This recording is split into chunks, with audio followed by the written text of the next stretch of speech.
je suis venue au Katanga pour une mission officielle. Et parce que je suis dans la politique, je ne peux pas m'en passer.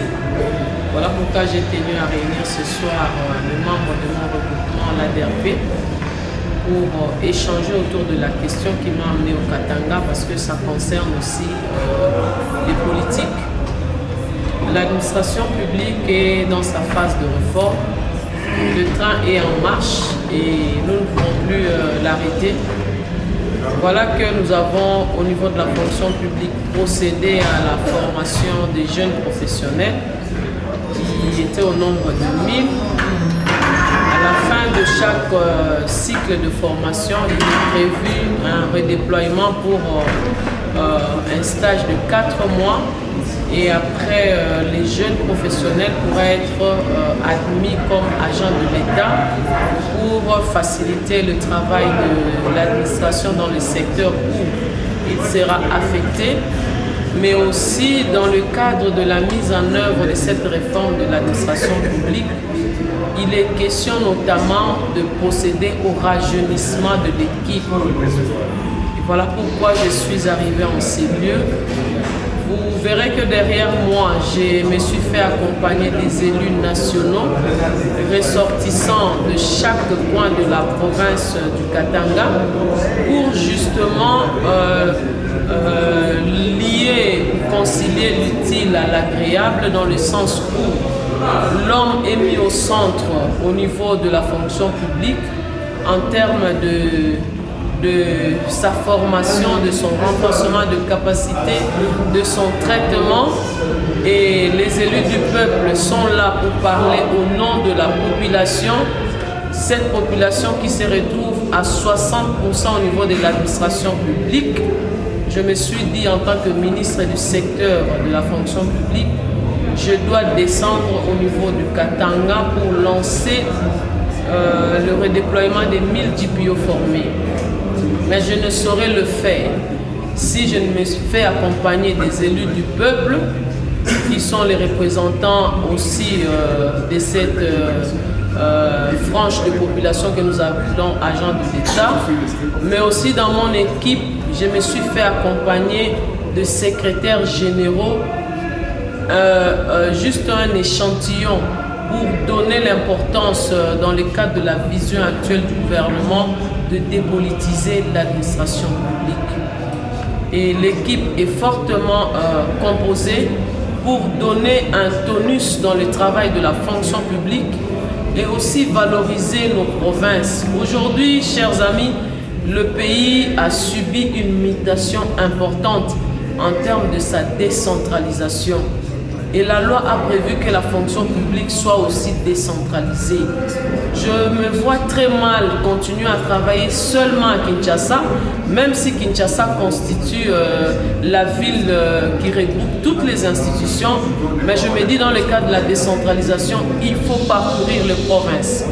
Et j'ai commencé mon itinérance avec la grande province du Katanga, où je serai au niveau de Lualaba pour procéder à ce lancement de 1000 DPO pour les stages professionnels. Donc voilà pourquoi j'en ai profité pour que je puisse échanger avec mes camarades du parti, mais aussi du regroupement ADRP, pour qu'ensemble nous puissions nous impliquer dans cette vision. Quelle est cette vision? La vision de la réforme, initié par notre camarade Joseph Kabila Kabange depuis un temps. Et cette vision, nous voulons continuer à la mettre en œuvre avec une nouvelle dose encore pour qu'elle devienne réellement concrète. Et nous disons merci à Joseph Kabila Kabange pour cette grande vision de réforme de l'administration publique. Et cette vision de la réforme de l'administration publique a donné aussi une autre vision qui accompagne aujourd'hui l'actuel chef de l'État à travers le slogan du peuple d'abord.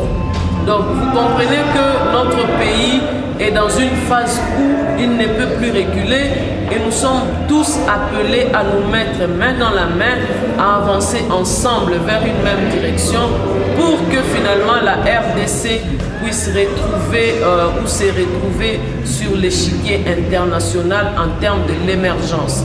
Et c'est possible. Cela ne peut être possible qu'à partir de la fonction publique où l'homme est mis au centre en tant qu'agent de l'État.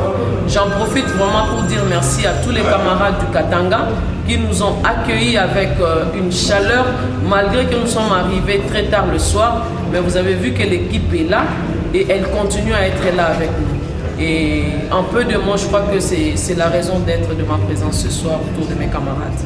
C'est une grande satisfaction pour nous. Vous savez, les MSR n'est pas un petit parti, on vient de le démontrer. C'est un parti qui a eu un grand ministère au niveau national.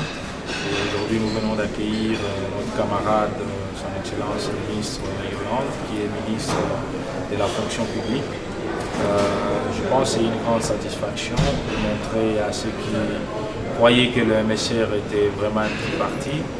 Il y a des partis qui n'ont pas eu de ministère, mais le MSR a quand même 2 ministères au niveau national et pas n'importe quel ministère, le ministère aussi très important. Et vous savez, il y a eu, comme dans chaque famille, on a toujours dit le linge sale se lave en famille, il y a eu trop de réalités au sein de notre parti politique, parce que le ministre n'est pas seulement du regroupement ADRP, il est du ADRP, mais bien sûr aussi MSR. Alors c'est comme ça que vous voyez, elle est restée avec tout le haut cadre du MSR pour essayer de trouver des solutions à toutes les petites difficultés qu'il y avait au sein du parti. C'est un grand soulagement et c'est une grande satisfaction pour nous. Nous pensons que cela va booster un nouveau air et les choses vont marcher de nouveau. Merci à tous les hauts cadres, tous les militants MSR qui se sont joints à nous pour accueillir la grande délégation de Kinshasa. Hier, on a accueilli le secrétaire général adjoint et aujourd'hui, c'était le ministre. Alors, ils se sont sacrifiés. Vous voyez, jusqu'à cette heure, ils sont là parce qu'ils aiment leur parti et ils respectent les autorités du parti. Nous voulons aussi encourager ceux qui sont restés que on a toujours dit on peut certer à quelque chose ou tomber, mais ce n'est pas pour autant qu'il faut rester. Nous voulons encourager tout le monde que s'il y a eu échec hier, ce n'est pas qu'il y aura échec demain. C'est un combat. Nous devons continuer à nous battre pour pouvoir apporter notre contribution à la gestion de notre pays.